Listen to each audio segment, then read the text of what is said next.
Entering the business world is not a piece of cake, as it takes a lot of courage and time to build a company. There are many people nowadays trying to start their own business to gain more income, whether to support their daily expenses or to seek pleasure from the richness from their hard-earned income. Some people may start from scratch to build their business, and some people may inherit their family business. However, it is building a business either way needs endless effort, time, and energy to build a big and stable one in order to support their lives and others. In this month's issue, our journalists have conducted an interview with the theme being the success game. The word game in the theme is related closely to the adjective meaning of the word itself. The word game in its adjective form is described as the willingness to try something new and challenging.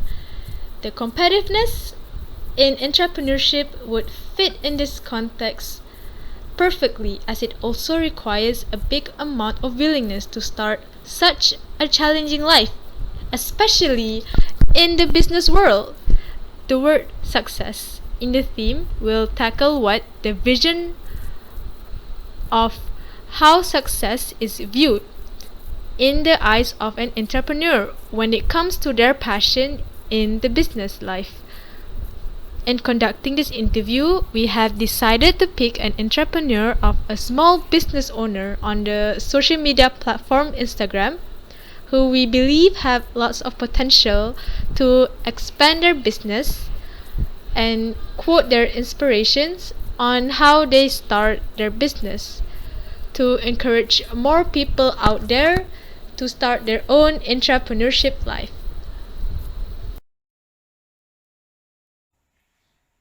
Amira Fatiha, the beautiful lady, is the owner of two small hijab and accessories business. Her passion for business started from her primary school when she helped her mom's convenience store after school. She also had a few experience in selling things and food. In her secondary and high school, she went floor by floor to sell oat biscuit and cookies to her friends and seniors. On canteen day, she participated by selling bubble crepe scarf, choco bracelet, and Polaroid. Not only that, she also sell Krabu Maggi and sandwich at her school. From all of this experience, her passion for business just grew bigger day by day because she loved to earn money by herself.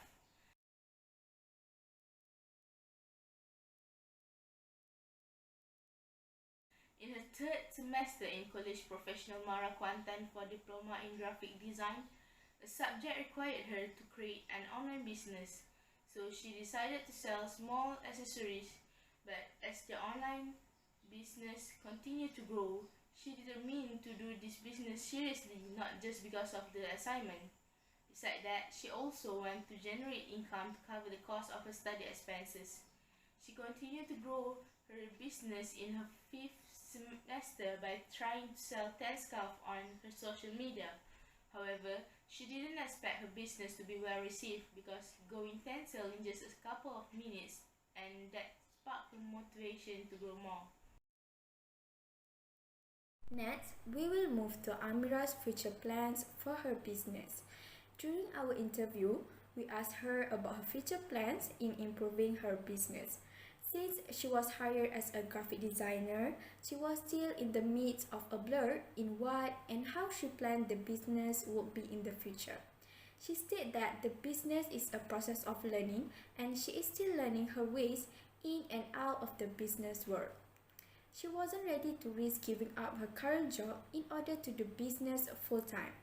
Since she was currently work as a graphic designer and also a business owner, she tried to assign time wisely to match them. However, she does have an idea in mind regarding to what she would want for her business to be in the future, where she thought of creating a website for her product, mind making what other successful hijab businesses have done with their products, such as Dark by Mrs. Vivi Yusuf and Nilofar by Miss Nilofar. Challenges of becoming an entrepreneur. First, time management. In the early phase of her business, she faced problems in terms of time management, where she needs to divide time wisely for her studies and her business. During that period, she needed to attend classes and at the same time reply to messages of inquiries and such of her customers regarding her business. She handled all the operation of the business from sales, packaging and delivery, from doing every small things by herself. Second, mentally and physically strong. She was also the accountant of her own business. In comparison to her current situation, she holds the responsibility to handle both her business and the job she was hired, which is not any less different when it comes to her time management crisis. Because of this, she will always be in dire need of strength for her mental and emotional capabilities when she watches as others achieve in their full-time business. Even so, there will always be a way for her to fight through her bad thoughts and will try to make it as a motivation to keep on moving forward.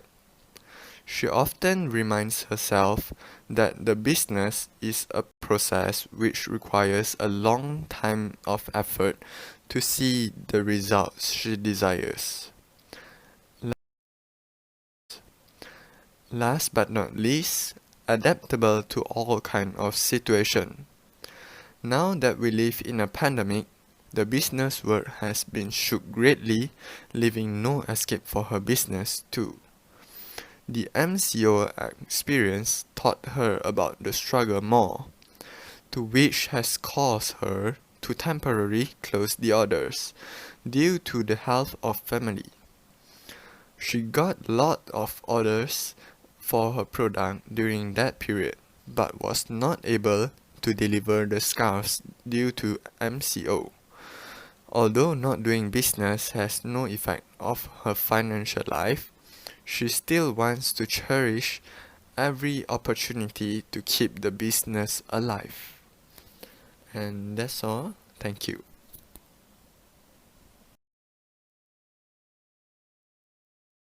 Assalamualaikum and hi everyone, I'm Nudana binti Johaini and let me continue by sharing the Amira's action after success in her business. Amira believes on joyness of sharing and care. After years in the business industry, success plays as a very subjective term to everyone depending on the values, goals and dreams they hold and keep to themselves. During the interview session, we have asked her on how would she describe her success. In context of Miss Amira's role in entrepreneurship, her success would be being able to share her rewards with others. Let's take a look on Amira's action and belief in success. She has been sharing her reward with others in spending some of her hard-earned money to treat her family and friends. Being able to make her family and friends happy as they receive presents from her will make her happy as well. This is because she believes in order to achieve happiness, we need to share our reward with others. Other than that, she will also share her reward by donating to the needy charities in order to help others in need. Since she holds on to the saying, where the more we give, the more we get. Believing that, the more she helps others in those in need, the more blessings she will gain by her Creator. And last but not least, she always hopes that she can still be able to contribute goodness to the world until the end of her life. Based on what she has shared with us, we are not afraid to claim that she is indeed a warm, generous, and humble person. Before I end it, let me share you guys a quote by the author R.A. Salvatore. Joy multiplies when it is shared among friends, but grief diminishes with every division. That is life. That's all from me. Thank you. Hi, I'm Ting. Now let me to continue the part of the tips for beginning entrepreneur. When we interview Amira, she always say that business is a learning process. where you learn how to choose the good ways to start the business, internal strategies, and managing the financial parts of business, even if it is for a small business. She generously shared with us a few tips that can encourage and guide more potential entrepreneurs.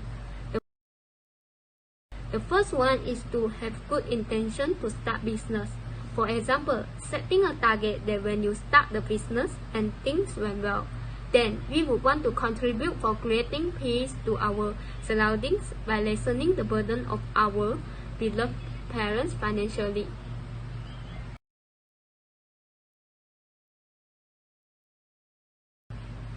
The next one is never give up. No give up, no matter where you are and how tough it gets on the journey.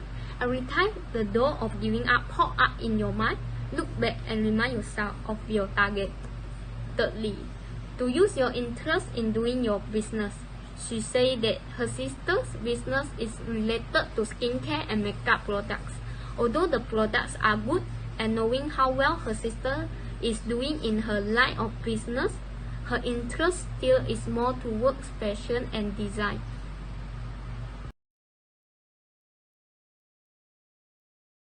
Thirdly, to use your interest in doing your business. She said that her sister's business is related to skincare and makeup products. Although the products are good, and knowing how well her sister is doing in her line of business, her interest still is more towards fashion and design.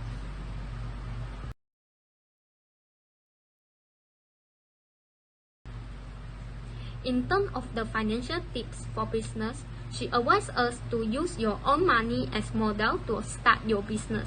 She believes that people are apt to be more dependent when they use others' money, such as parents' money, and will give less effort to get back the capital. You will become more cautious and careful when you put the least on your money, finding more strategy ways to gain profit with the least amount of loss. For her last advice in terms of her philosophy to happiness, she stated that we should always surround ourselves in a positive circle that can always be there for you, and cutting contact with people who will bring you down with their negatively. She would always seek for her partner's support wherever she is at her rock bottom point. Other than her partner, she always has her family and friends that always support her as well. That's all from her sharing tips to the new entrepreneur. So let us start from now. At the end of the interview, she concluded that not everyone will have the same success and failures in the business world. She quotes that in everything we do, there will always be a rainbow waiting for us at the other end of the rain, which I personally feel like this quote should be applied also in our daily lives and in everything we work hard for. We should always be hopeful and to never give up.